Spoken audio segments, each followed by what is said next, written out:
Farewell and adieu to these fair Spanish ladies. Farewell and adieu to my ladies of Spain.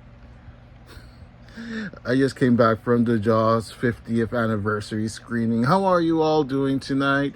This is Alvaro Cortez Jr., aka Lance Danger, and we made it. It's the final day of VEDA Video Every Day August 2025, and Luna's trying to kill my phone's charging cable. Ooh, what a ride it has been this year, really. Originally I wasn't going to go out to watch the movie. It's a weird sensation. Like lately, especially over the past year, like I've been like in a bit of a journey of self-discovery, and I've also kind of have a bit of an art block. Funny enough, I don't have a writing block right now because I've been writing like crazy. But art-wise, it's almost like I want to draw. I really want to draw. But I'm not drawing enough or not drawing the things that I need to draw. So when it comes to like kind of decompressing or doing something that I would consider fun, I kind of don't do it because I feel guilt, I guess is the word for it. Because I just start thinking, man, I should be doing something productive. I should be doing something creative instead of having fun. And today I kind of like came to a head with those emotions. Just kind of like thinking back on this past month, this past year, and even a little bit towards the end of last year as well. Like I haven't been doing as much art as I'm used to doing. This is probably the second longest streak that I've gone without drawing consistently ever. Like the first time I had like this kind of block where I would like write every now and again, especially songs. It lasted like maybe about a year, 2 years, probably a year and a half. So I'm like approaching about a year now that I haven't like drawn consistently. So I'm actually catching up to that point in time. And back then I was like whirling in depression, and it's not like how some people like sometimes get call themselves like or self-diagnose themselves like, oh, I'm just feeling down, I'm just feeling a little depressed, that's all. I was actually clinically depressed back then, early 2000s. I had just like stopped writing. Like I actually almost gave away my characters to one of my friends. I was like, "You want Warlord? Have him. I'm done. I'm done, fam." It was like around the time that I had finished, pretty much finished the Notebook series and all that. I was just doing like a small spin-off at the time to kind of like give it a little bit more closure. Don't worry, I'm not going to tell you what it's about because I don't want to go into spoiler territory for the few people that are still reading and waiting for me to update since last year. I'm so sorry. But yeah, this month I was supposed to celebrate the anniversary of Warlord. A funny thing too, because I was just like thinking the other day and looking back at old files and whatnot, and if we're going to be technical, February 2005 was when Warlord first debuted online in online forums, or actually I think it was 2004, 2005. Actually, yeah, February 2005 is when Warlord actually debuted in as a web comic in online forums in Puerto Rico, and it wasn't until August 2006 that I actually like made the jump and went to Drunk Duck, as it was known back then. Now it's just simply called the Duck Webcomics. So yeah, like I was like already doing web comics for a little over a year.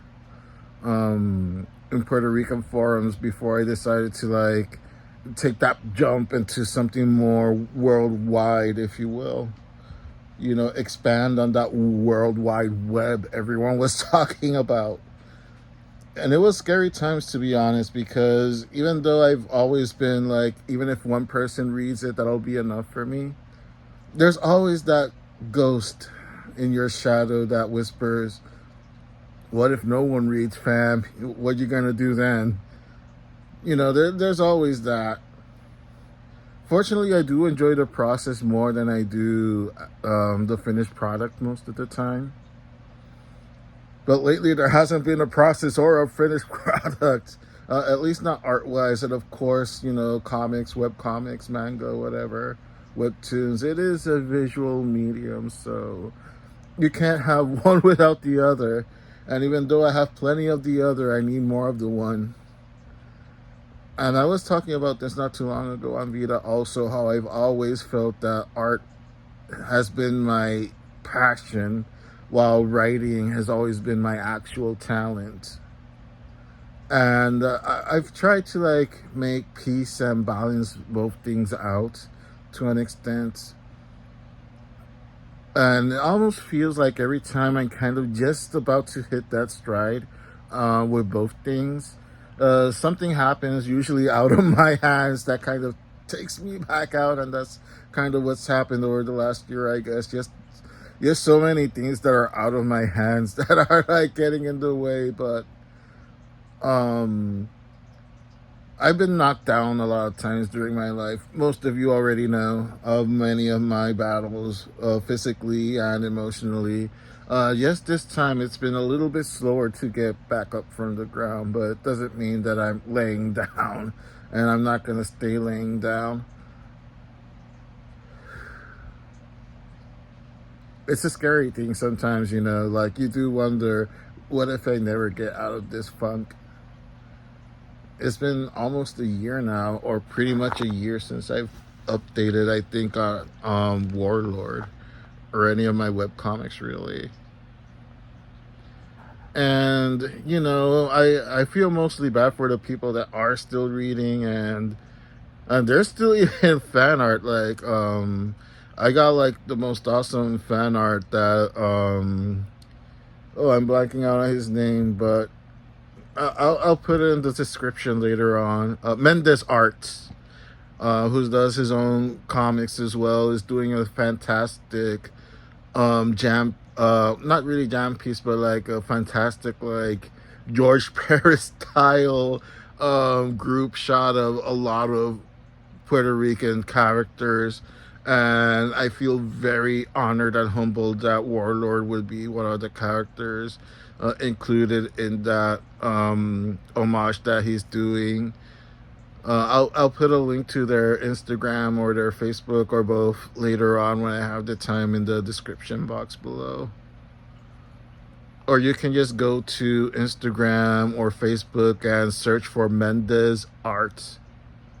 You know, give them a follow, like a few of their art if you like it. I think you will like it, to be honest. It's a very talented person. And even though like that gives me the fire of like, yeah, I want to continue, I have to continue. Like once I sit down and intrusive thoughts come into my head, and it's not even like intrusive thoughts that even has to do with comics, just like life in general, I guess. Like usually I'm pretty good at filtering that out when it's time to sit down and create, but that filter is kind of muddy this kind of like last few months specifically. So when I was thinking to myself, no, I have to sit and create, I have to draw, I'm not gonna go out and watch Jaws, one of my all-time favorite movies, in 4K restoration for the 50th anniversary. Who am I to try and have fun? I just had like a very honest conversation with myself and said, are you really going to sit and draw? Because if you're not going to sit and draw, you're just going to regret the fact that you missed out on Jaws' 50th anniversary.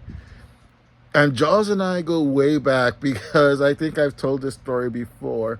While my mother was pregnant with me, she's always been kind of a horror thriller fan. So, of course, she had already seen Jaws before. But that year, 1979, when I was, while she was pregnant with me, she went to a re-release of Jaws in the theater. Uh, yeah, like even back then, they were like re-releasing the movie, like 4 years after it came out. But then again, like there were a lot more theaters back in the day and a lot of indie theaters as well, like mom and pop theaters. Compared to now, there's like this big conglomerate like AMC and Regal and all that shit. Back in the time when you can go to a movie theater and the kids would smoke weed in there. The good old Commodore in close to where I used to live as a kid in Williamsburg. Oh, that was a great movie theater. Smelled like hell because of all the weed, but a lot of the most important, informative movies of my childhood, what I saw in that theater, like Batman, Teenage Mutant Ninja Turtles, Maniac Cop, Pet Cemetery, Witchboard. Yeah, a lot of horror movies and a lot of kid movies. So yeah, I just had that conversation with myself, like, was I really going to stay and draw? Or was I going to stay around, mope around, and then bitch that I didn't go see the movie? So I went and watched the movie, and to be honest, I feel like a cloud kind of lifted in a way because I allowed myself to just have fun and not worry about what I haven't been doing, because, you know, like, it becomes kind of like this vicious cycle in a way, you know, and sometimes you have to break that cycle somehow. And hopefully it was a breakthrough for me personally to just decide and go watch the movie, and hopefully a bit of a breakthrough in talking about this with you guys. And hopefully if anyone's going through any kind of similar experience, have a breakthrough themselves and just go watch that movie that you love, or a series, or read that book that you find comfort in. Have no guilt. You're only human, you know, things will pass and all that good stuff. If there's anything, any message that I want to leave from not just this video but VEDA in general this year, is that things will pass. And sometimes it won't be with the results that you want it to be, because, you know, hey, that's life. But you gotta take your wins and your losses the way you can, and hopefully grow and learn from it. Yeah, I think that's pretty much the message I want to leave behind for VEDA this year. And pretty much any message in general I would like to give out to people, you know, to just, you know, if you need to crash out, crash out. If you need to be emotional, be emotional. If you need to go out and vent and have fun, do it. But always bear in mind that you're gonna get through this. We're all gonna get through this. This is Alvaro Cortez Jr., aka Lance Danger, signing off from another VEDA. Thank you all so much for watching, and farewell and adieu to my fair Spanish ladies. Farewell and adieu to my ladies of Spain. Catch you all later.